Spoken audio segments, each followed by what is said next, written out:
بسم اللہ الرحمن الرحیم۔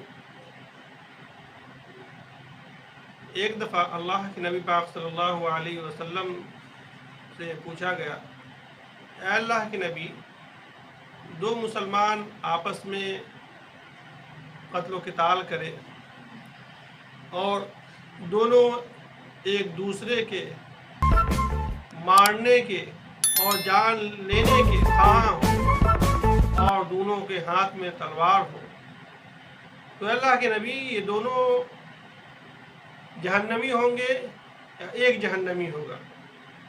تو اللہ کے نبی پاک صلی اللہ علیہ وسلم نے فرمایا کہ یہ دونوں جہنمی ہوں گے۔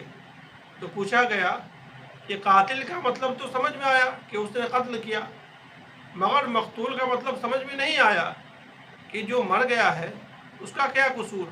تو اللہ کے نبی پاک صلی اللہ علیہ وسلم نے فرمایا کہ جو مر گیا ہے، حالانکہ وہ مقتول بھی اپنے سامنے والے شخص کے خون کا پیاسا تھا، مانے وہ بھی اگلے آدمی کو مارنا چاہ رہا تھا مگر وہ مار نہ سکا بلکہ وہ مر گیا۔